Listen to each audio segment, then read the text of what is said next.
Hey friends, Peggy Hall back with you from thehealthyamerican.org. Before we get underway, just a quick reminder for you to subscribe not only to this channel and my backup channel, which is Living Swell with Peggy Hall, but you can also get on my free Substack, peggyhall.substack.com. That way we can stay in touch if this channel ever goes down. From time to time, I do like to air what I call a top hit. A top hit is a video that I aired previously that has content that I believe is so important, so compelling, that I would like you to see it again and to share the video with others. So without further ado, please enjoy a top hit. Hey friends, Peggy Hall from thehealthyamerican.org. Has your vet been pressuring you to get your dog vaccinated against rabies?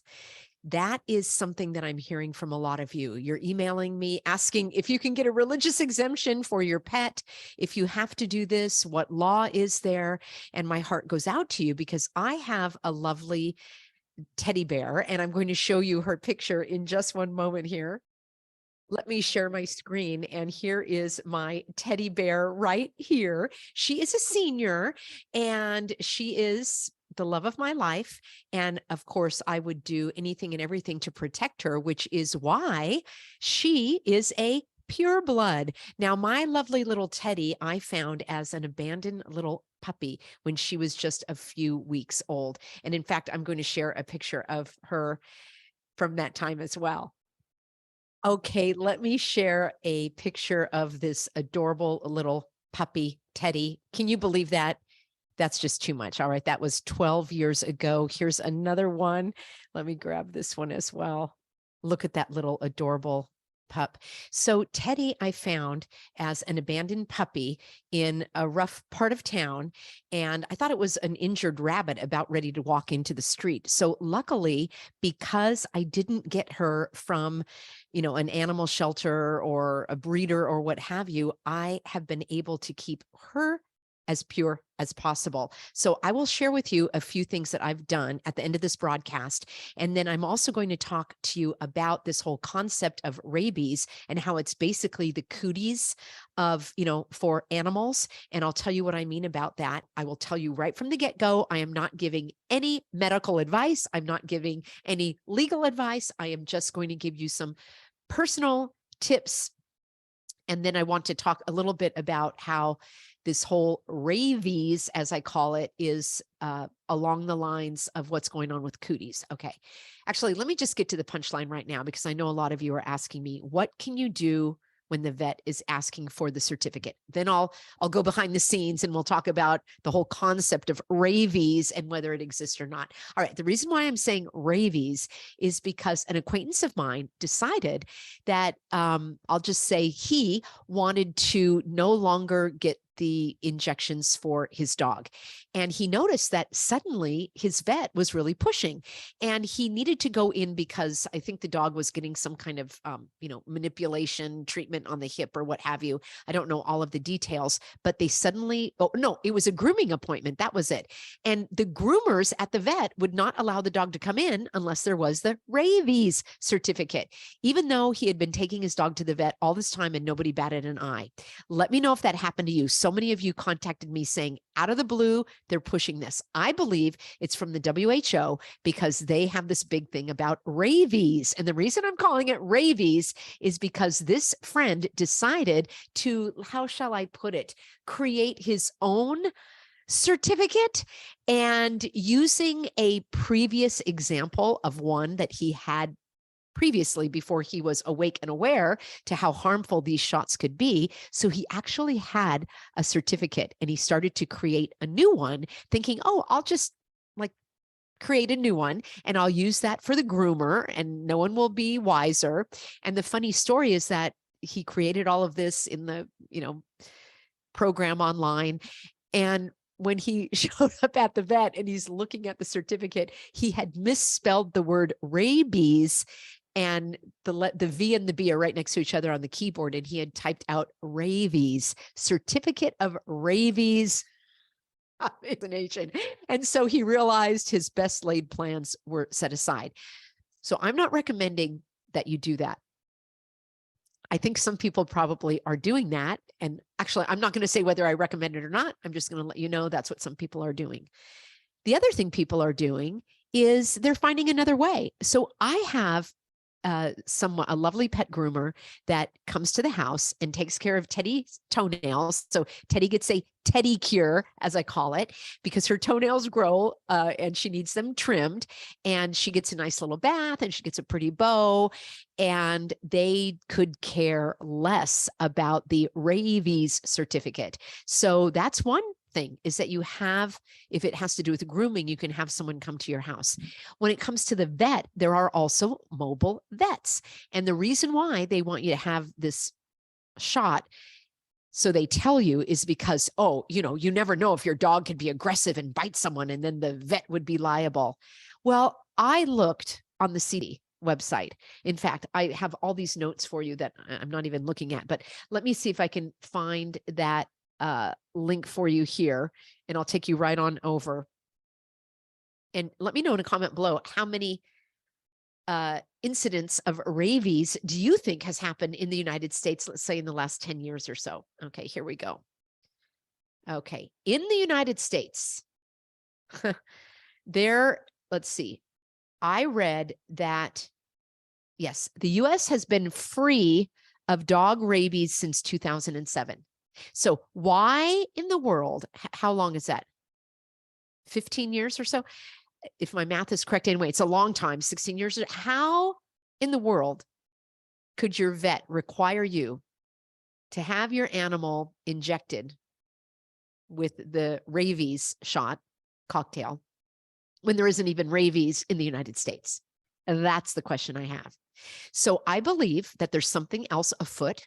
I think that maybe whoever is licensing the vets in your state has sent a letter saying that they're going to start to crack down, or they want to look at the books or something. I think that there's something else going on. Maybe they're getting incentives. I don't know. It's very troubling to me to know the number of vets who still believe that that is something that's necessary. So the one idea is you have the mobile vet. The other idea is take the advice of my friend. But the other idea is still, and I think this is the best one of all, even your vet will agree that your animal should not get the shot if they are unable to tolerate it. So in the case of my animals, they're both seniors.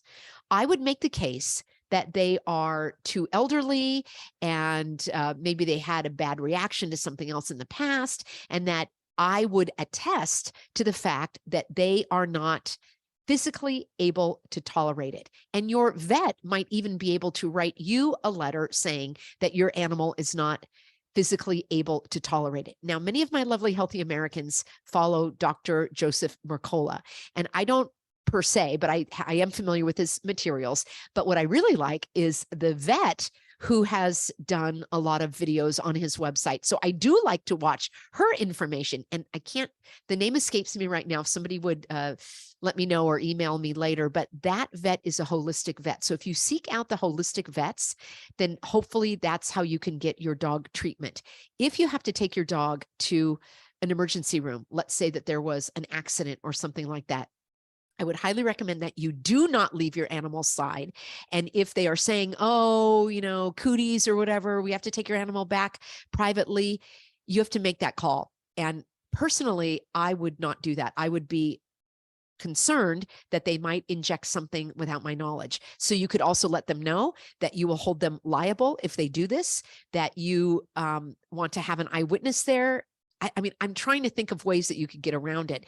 There's not often an easy answer, but I did want to bring you all of these ideas. And please let me know in a comment below if you have an idea in terms of how to, sidestep this ridiculous requirement. And the reason why it's ridiculous is because it is on par with cooties. And what I mean is this: just like all of the symptoms that are listed for cooties are exactly the same as for the common cold, which is what the coronavirus creates, is the common cold. I don't even like to use the V word. I've talked about that before, that there's not even evidence for the existence of that.